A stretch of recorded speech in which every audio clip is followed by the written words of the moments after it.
Esos libros definitivamente son objeto de controversia, y es que se les ha intentado maquillar, edulcorar y en última instancia minimizar la tenencia de este tipo de material, y en este video pretendo discutir por qué esos libros son relevantes. Durante el allanamiento de 1993 fueron confiscados los libros Boys Will Be Boys, In Search of Young Beauty, The Boy, A Photographic Essay, los cuales la Fiscalía utilizó en 2005 bajo el Código de Evidencia 1108, Prior Bad Acts, para demostrar una propensión del acusado a tener un interés sexual en chicos preadolescentes.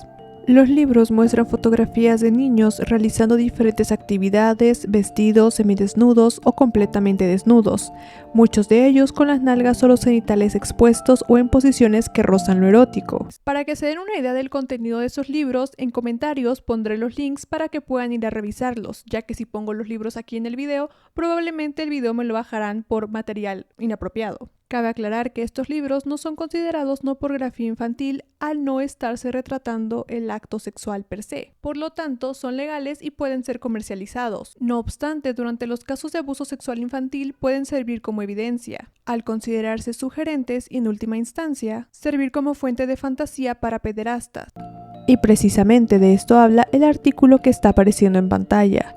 Perfiladores de pedófilos como Ken Lanning clasificaron este tipo de material como erótica infantil, y agentes involucrados en el caso como Bill Doran afirmaron que los pedófilos con frecuencia tendrán ese material disponible debido a que pueden obtenerlo legalmente, no es ilegal poseerlo y se usa para la satisfacción y excitación sexual. El día que se habló de estos libros, el 29 de abril de 2005, la Fiscalía dijo lo siguiente, página 8171. Señor Sonnen, si el tribunal quisiera, si su señoría brevemente los libros incautados en el 93 fueron incautados en el momento contemporáneo a la evidencia presentada de conformidad 1108. Había 4 jóvenes que estuvieron involucrados en la vida de Michael Jackson. Es interesante y lo único que la criada fue llamada para abrir ese archivador fuera de hecho la madre de una de esas víctimas en ese momento. Esos libros, uno de los libros, ambos libros son ensayos pictóricos de niños adolescentes. Uno de ellos, alrededor del 10% de las fotografías son niños completamente desnudos, y el otro, el 90% de las fotografías son chicos completamente desnudos. La posesión de estos libros por parte del señor Jackson, creemos, es evidencia de un interés lascivo en los muchachos adolescentes, y es exactamente contemporánea con el estado de la evidencia en cuanto a todos los testigos de 1108. Por lo tanto, creemos que se corrobora adecuadamente en el sentido de people, bis membro, pediríamos que sea admitido. Antes de discutir su relevancia en estos casos de abuso sexual infantil, hablemos de la relación de estos libros con Jackson. ¿Dónde fueron encontrados? Dentro de un cajón con llave en el armario de la habitación de Jackson. Esto fue confirmado en el testimonio del agente de la policía de Los Ángeles, Rosibel Smith, durante el juicio y confirmado también por Bill Doran. Página 8163. Les voy a mostrar 3 objetos en este momento, anexos 841 y 842. Rosibel responde, está bien. Le preguntan, ¿reconoce estos 2 libros? Y ella responde, sí lo hago. Y le dicen, ¿incautó esos 2 libros? Y ella responde, sí lo hice. Le preguntan de dónde y ella responde, esos libros fueron incautados de un cajón dentro del armario de Michael Jackson en su dormitorio principal. Y le preguntan de qué cajón se incautaron esos 2 libros, de qué cajón, y ella responde del tercer cajón. Pregunta, ¿el cajón estaba con llave? Y ella responde, sí, lo estaba. Pregunta, ¿cómo pudiste abrirlo? Rosibel, pudimos obtener la llave de la empleada. La empleada nos trajo la llave a la casa y pudimos abrir el cajón en ese momento. Bill Warren es un detective retirado del Departamento de Policía de Los Ángeles, que pasó más de 22 años asignado a la unidad de niños explotados sexualmente. Él fue uno de los principales investigadores en el caso de 1993 y dijo lo siguiente.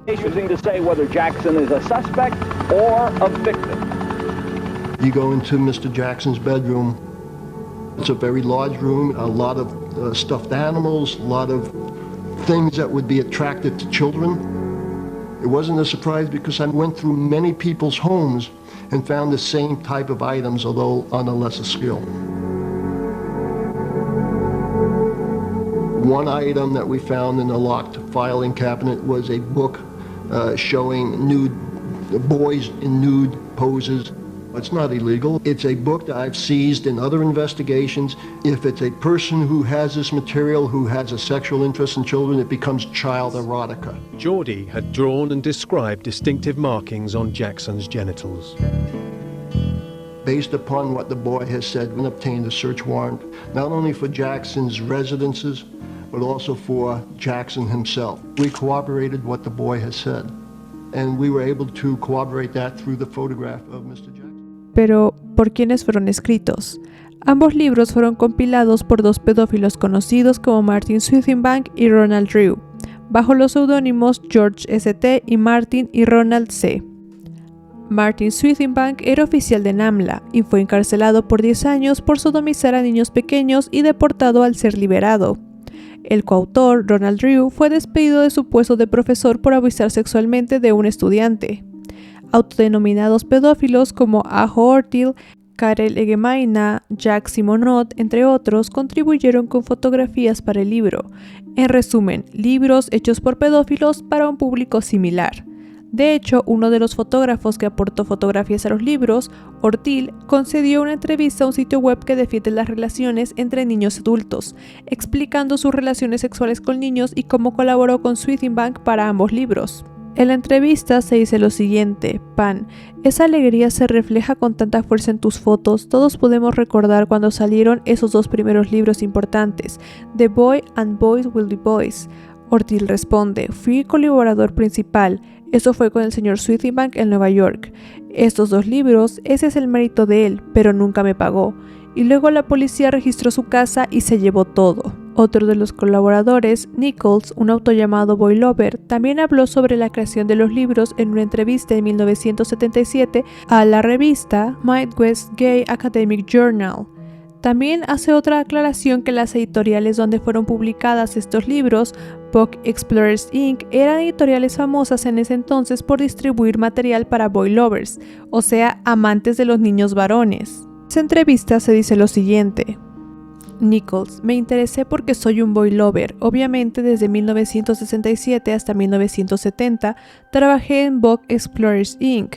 en la ciudad de Nueva York y sus empresas descendientes, y esas empresas eran editoras de material de amor entre chicos. Naturalmente, muchos boy lovers nos escribían o vendían a la oficina y discutían sus problemas e intereses. A veces traían a sus novios. Sí, y The Boy, a Photographic Essay y Boyhood Magazine, técnicamente hablando, los dos libros fueron publicados por Book Adventures, que es la empresa de la que evolucionó Book Explorers. Como proyecto de una de las empresas descendientes, también publicamos un libro sobre la prostitución infantil titulado Boys for Sale, que de hecho fue coescrito por Rossman, que en ese entonces usaba el seudónimo de Jonathan Drake. Un boletín publicado por NAMBLA menciona estos dos libros, al compararlos con otro libro titulado Made in USA, el cual recomiendan como material legal que los miembros de la organización pueden tener. A lo largo de los años, Renato Corazza, editor del boletín a principios de los años 80, ha producido una serie de trabajos fotográficos que ha llamado Made in USA, que representan a niños de muchas culturas en sus actividades cotidianas. Algunas fotos son de niños desnudos, pero cumplen con las leyes federales que rigen las imágenes prohibidas. Renato es artista gráfico y sus libros reflejan su estilo inimitable. Quienes estén familiarizados con The Boy and the Boys Will Be Boys, descatalogadas hace mucho tiempo, apreciarán el atractivo de esta oferta y el excelente valor que representa. Las afirmaciones de los fanáticos de que los libros eran bien valorados por la prensa no son solo un intento de ofuscar la verdad, sino que también son inexactos, ya que estos libros solo fueron bien valorados por sospechosas publicaciones que promueven el amor entre hombres y niños. La única crítica de estos libros que encontrarán fue publicada por The International Journal of Greek Love, una revista que tuvo muy corta duración, la cual promueve el amor entre hombres y niños, editada por el abusador de menores Walter Breen. El libro The Boy, a Photographic Essay también tiene una página en BoyWiki, un sitio que defiende las relaciones entre hombres y niños.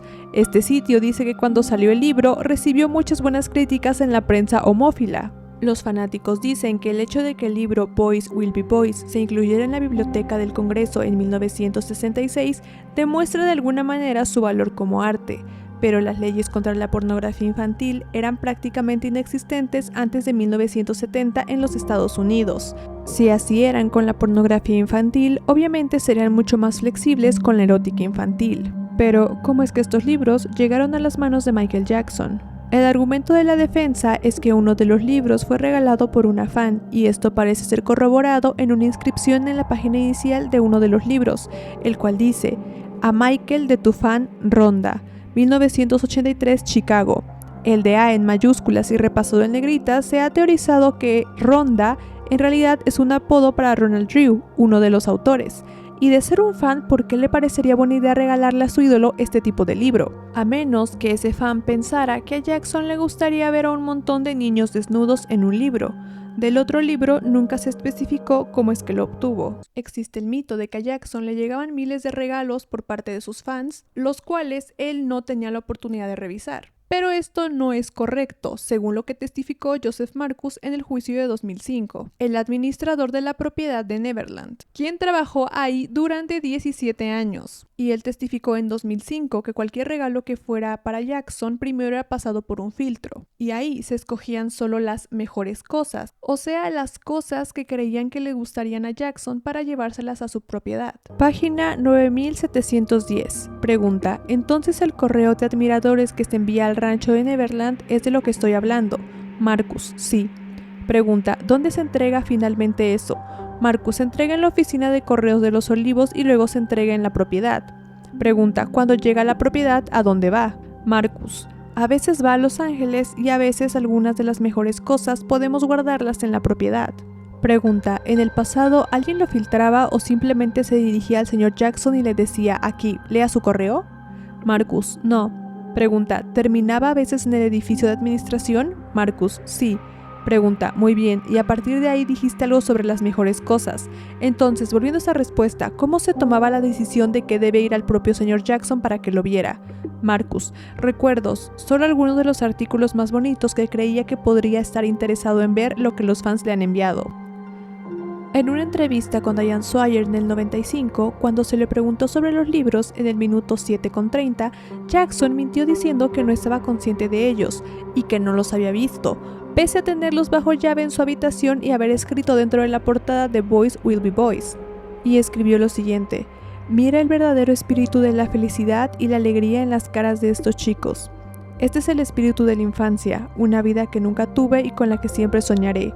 Esta es la vida que quiero para mis hijos. Un pequeño paréntesis aquí. Léase el prefacio del libro escrito por los autores y encontrarán similitudes en la forma de hablar de Jackson, el discurso sobre la alegría, la inocencia de los niños, la celebración de la infancia, etc. Reports that we read over and over again that in your rooms they found photographs of young boys, not of adults, young boys, not there's children, all kind of girls and everything. Then that they found photographs, books of young boys who were undressed. No, Didn't happen. no, not that I know of, unless people sent me things that I haven't opened. People know my love for children, so they send me books from all over the world, from South America, from Germany, from Italy, from Sweden. La defensa luego admitió en 2005 que esos libros sí los había visto y que también eran de su propiedad, pero intentó por todos los medios posibles que esa evidencia no fuera admitida, argumentando que esos libros ya no eran relevantes en el caso actual, o sea, en ese momento el caso de los Arvizo, ya que estos habían sido incautados en el 93, o sea, 10 años antes del caso de los Arvizo, y que además Jackson no se los había mostrado a ningún menor. Pero si Jackson realmente creía que la posesión de estos libros no era sospechosa, no tendría por qué haber mentido en televisión cuando le preguntaron acerca de ellos. Los abogados de Jackson sabían que era perjudicial para su cliente. Sanger, de su equipo de abogados, argumentó lo siguiente: señor Sanger, bueno, creo que sí, quiero decir, no puedo imaginar qué más sería. Eso es lo que estoy diciendo. En otras palabras, no hay evidencia de que estos libros, o cualquiera de los otros libros, los libros reales que fueron incautados, muchos de los cuales, o todos de los cuales, la Corte ha permitido desde el periodo de 2003, no hay evidencia de que se haya mostrado a cualquiera de las personas en este caso. No se mostraron a menores. No se utilizaron para ningún propósito, solo se les muestró, ellos, lo siento, se les ofreció demostrar que el señor Jackson tenía estos materiales en su casa. Creo que la corte ya escuchó todos los testimonios. Creo que tiene un peso mínimo incluso para los materiales del 2003. Por eso mi preocupación es que, si bien Memro podría hablar de permitir que este tipo de evidencia demuestre que el individuo tenía esta evidencia en su poder en el momento del delito, esto es 10 años antes. Entonces, no solo se usó para ningún propósito adverso, sino que simplemente los poseía y archivaba de manera segura. Los poseía 10 años antes de cualquier evento en este caso. Pero la corte no estuvo de acuerdo con sus argumentos y permitió su entrada. Página 8168. El tribunal. Pero el caso Membro no se trata de mostrar el material a nadie, se trata de tener el material y permitir que se presente como evidencia de que el acusado puede tener cierta propensión al tipo de material sexualmente explícito con el que estamos tratando. Así que no es una pregunta, ya sabes, uno de los problemas en este caso, en este momento, es si se mostró ese material a los niños, pero otra razón por la que el material es admisible es que se relaciona a su estado de su mente, y es por eso que lo están ofreciendo según su petición. El 18 de enero de 2005, la Fiscalía solicitó la admisión de los materiales de investigación de 1993 y, como vimos, la defensa se opuso. La defensa quería llamar a la bibliotecaria Mary Minow para que analizara la colección de libros de Jackson y testificar sobre sus méritos artísticos, pero la acusación argumentó que si Minow entraba, entonces el exagente especial del FBI, Ken Lanning, que se especializa en perfiles pedófilos, debería poder testificar también. Así que al final ambas partes acordaron sacar a sus testigos. No hay una razón legítima para permitir que la testigo comente la naturaleza de la biblioteca del acusado, sea o no que él tuviera copias de Dickens o de Tom Clancy en su librería, no tiene nada que ver con la cuestión de si abusó de Gavin o no. Además, en realidad, todos los libros admitidos en la evidencia fueron encontrados en su habitación o en cajas en el piso de una pequeña biblioteca en el segundo piso del salón de juegos. Nada de eso fue encontrado en su biblioteca principal. En cuanto a los libros específicamente admitidos en evidencia, los cuales contienen fotos sexualmente explícitas, es irrelevante que los libros puedan adquirirse a través de fuentes convencionales, porque casi todo en ese país se puede comprar a través de fuentes convencionales, incluyendo la copia del acusado Caroline doblemente penetrada. La relevancia de ese testimonio es cuestionable. Es aparentemente con el objetivo de mostrar que la posesión del acusado de esos materiales es por interés artístico y no sexual. Este testigo no puede ser admitido para testificar la motivación del acusado y el interés y la posibilidad de un testimonio de refutación por el contrario. Si a este testigo se le permite testificar, entonces la Fiscalía solicita que el exagente especial del FBI, Ken Lanning, también se le permita testificar. El agente Lanning tiene 30 años de experiencia en el FBI. La mayoría de ellos del Departamento de Ciencias del Comportamiento. Su especialidad es el abuso sexual infantil. Él es el autor de numerosas publicaciones de una variedad de temas que lidian con los abusos de menores, incluido el manual usado por las fuerzas del orden a través del país. Él es particularmente conocedor del tema del por qué los abusadores de niños poseen cierto tipo de material sexualmente gráfico, la mayoría de estos legales y accesibles. Este material es claramente poseído por abusadores de menores porque los excita. El agente Lanning testificará que los materiales admitidos en la evidencia son publicaciones frecuentemente encontradas en las casas de abusadores sexuales de menores.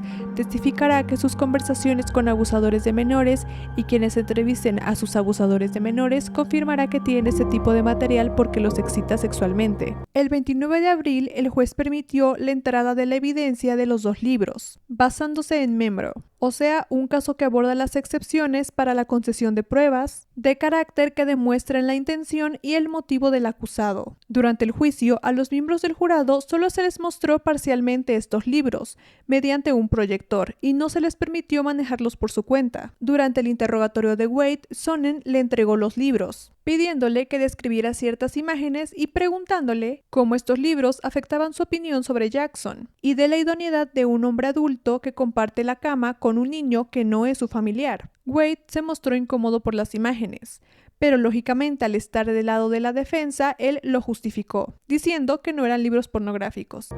Pregunta: ¿es cierto, señor Robson, que todas las imágenes del libro son de niños de aproximadamente la misma edad? Wade: sí. Pregunta: ¿10, 11, 12 años? Wade: sí. Pregunta: ¿y que muchas de las fotografías, si no la mayoría de las fotografías representadas en ese libro son de niños desnudos? ¿Eso es correcto? Wade: sí. Pregunta: y de hecho en la mayoría de esas imágenes los genitales se exhiben prominentemente, ¿correcto? Wade responde: sí. Pregunta: ¿le preocuparía tener a su hijo de 12 años en la cama con una persona que posee un libro como ese? Wade: no. Pregunta: ¿no tendrías tal preocupación?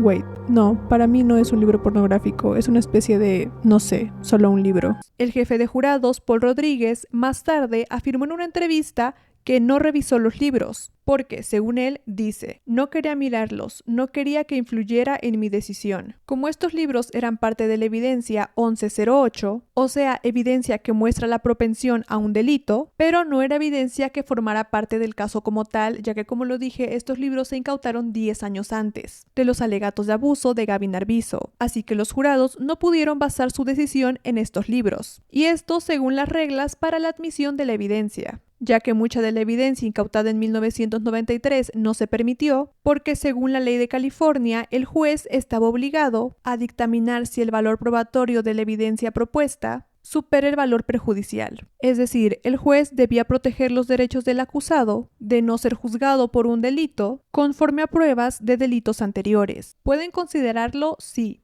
pero no pueden basar su decisión de absolución o culpabilidad tomando en cuenta la evidencia 1108. Los jurados estaban consternados porque Michael Jackson dormía a solas con diferentes niños, y algunos creían que él había abusado de otros niños en el pasado. Pero las instrucciones del juez dejan claro que los jurados no pueden basarse en evidencia pasada para dar un veredicto a los cargos del caso de 2005. Esto mismo se lo explicó el juez a Rosibel Ferrufino antes de que fuera llamada al estrado. Página 8233. Tribunal.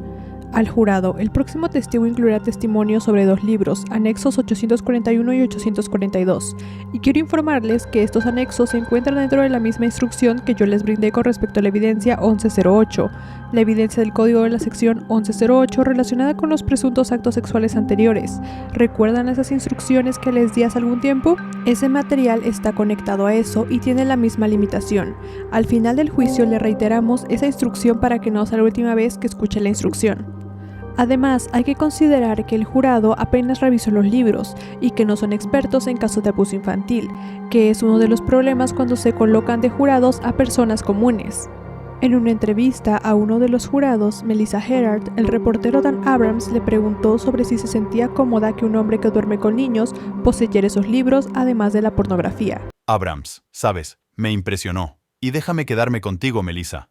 Me impresionó algo que dijo Ron Sonnen en su argumento final. Él hizo la pregunta, ¿se sentiría cómodo con un hombre de mediana edad que posee este libro? Que era un libro de fotografías de niños desnudos metiéndose en la cama con un niño de 13 años? Y también estaba hablando en el contexto de que Michael Jackson también tenía un montón de pornografía en su habitación. ¿Te sientes cómoda con eso? Gerard, bueno, lo que Michael Jackson hace en su propia casa consigo mismo es asunto suyo. No me sentiría, ya sabes, cómoda con él mostrándole a mis hijos, o a cualquier niño, pero eso tenía que ser, ya sabes, eso no era parte de, ya sabes, los cargos en su contra. Entonces, sí, eso me incomodaría si se lo mostrara a mis hijos.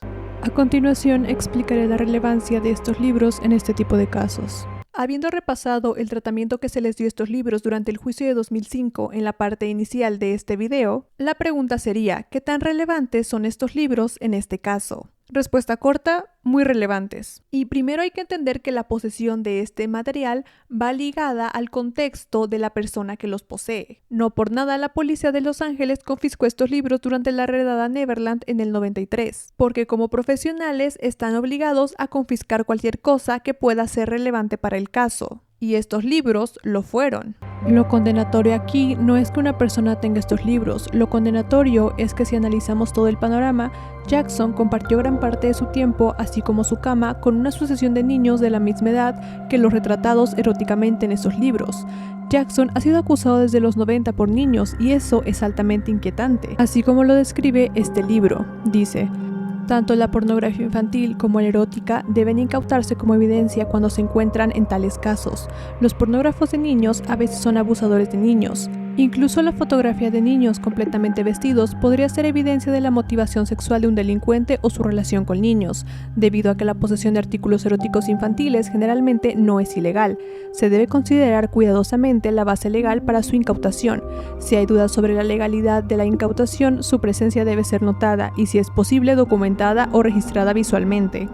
El paper que sale en pantalla es importante para entender por qué estos libros son importantes. Este es un paper de la profesora de leyes Mary Grove. Este artículo discute que al unir los términos infantil y erótica, la etiqueta erótica infantil afirma ser en sí misma un género de arte, pero esto es engañoso.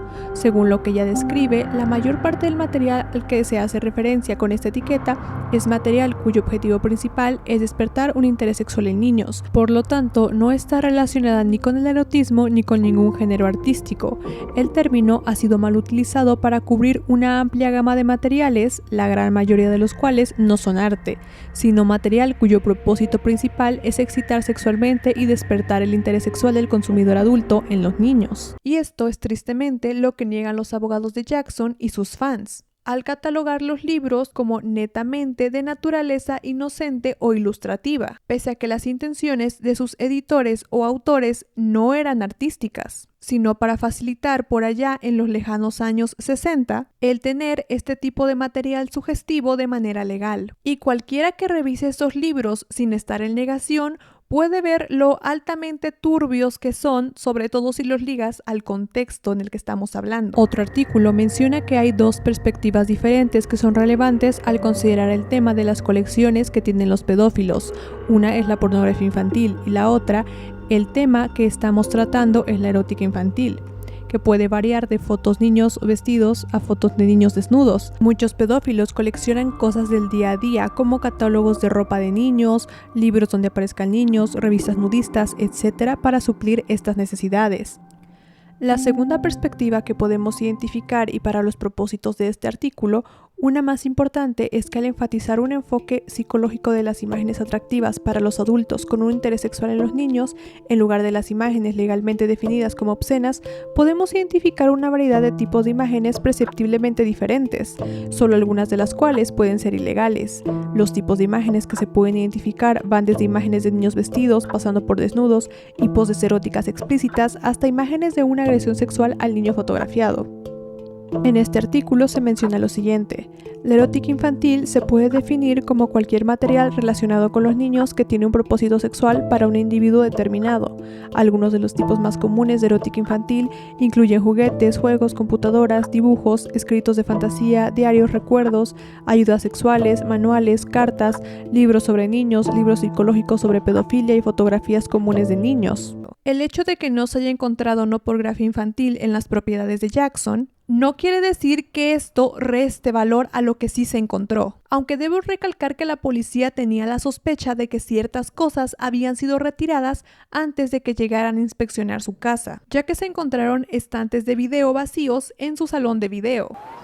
We knew they had time to prepare. Our feeling was that it's a strong possibility that something was removed. There was one room dedicated to Jackson's videotape collection, and he had bookcases, built-in bookcases. In one section of those bookcases, there was no videotapes. No todos los pedófilos / abusadores de niños coleccionan pornografía infantil. Es más fácil coleccionar imágenes legales de niños debido a su facilidad por encontrarlas y a que si los descubren no supone un problema legal. Los abusadores sexuales infantiles a menudo explotan sexualmente a los niños mediante la recopilación, creación o distribución de pornografía infantil. Hasta una cuarta parte de los abusadores de niños recolectan pornografía infantil. Este número aumenta cada día a medida que Internet continúa haciendo que la recopilación de pornografía infantil sea más accesible. En este otro artículo se menciona lo siguiente: debido a que la verdadera pornografía infantil alguna vez fue difícil de obtener, algunos abusadores tienen o solo tenían material erótico infantil en sus colecciones. Sin embargo, debido a las computadoras en línea e Internet, la pornografía infantil ahora está más disponible en los Estados Unidos que nunca. Desde una perspectiva judicial, el primer paper asegura que la implicación de una posición que todo llamado erotismo infantil es el mismo y legal es que dicho material nunca puede construir una causa probable. Tal mal uso del término tiene consecuencias jurídicas colaterales. Cuando los tribunales están revisando evidencia, necesitan etiquetas precisas para tomar determinaciones de manera más efectiva. Este material recibe una etiqueta demasiado general que sugiere legitimidad. Al agrupar todo el material legal bajo una sola etiqueta, erotismo infantil, los tribunales corren el riesgo de perder la relevancia de parte del material en lo que respecta a las cuestiones legales que se les presentan. Sustancialmente puede afectar el análisis legal de la prueba, arriesgando resultados menos que precisos. Es por esa razón que los libros en la corte no fueron arrebatadoramente perjudiciales para la inocencia de Jackson. Eso, y que como ya expliqué anteriormente, las reglas de la evidencia tampoco lo permitían, por lo que los jurados jurados tampoco tuvieron la oportunidad de revisarlos bien. La posesión de este tipo de material importa y no se puede ignorar o desestimar. Pocos agentes del orden ignorarían o dejarían de incautar pornografía infantil sexualmente explícita encontrada durante una búsqueda. Pero una y otra vez los agentes ignoran y dejan atrás el erotismo infantil y las pruebas colaterales. En algunos casos, incluso la pornografía de adultos puede ser erótica infantil y por lo tanto de interés para la investigación, aunque no es tan importante o dañina como la pornografía infantil. La erótica infantil es una prueba valiosa de la intención y una fuente de información valiosa de la inteligencia. Los libros mayores, diarios, cartas, libros, recuerdos, pornografía para adultos o imágenes sexualmente explícitas de niños que pueden ser parte de una colección de erótica infantil pueden usarse como evidencia de apoyo corroborativa. El reconocimiento y la evaluación de la importancia de este tipo de material requieren conocimiento, sentido común y buen juicio.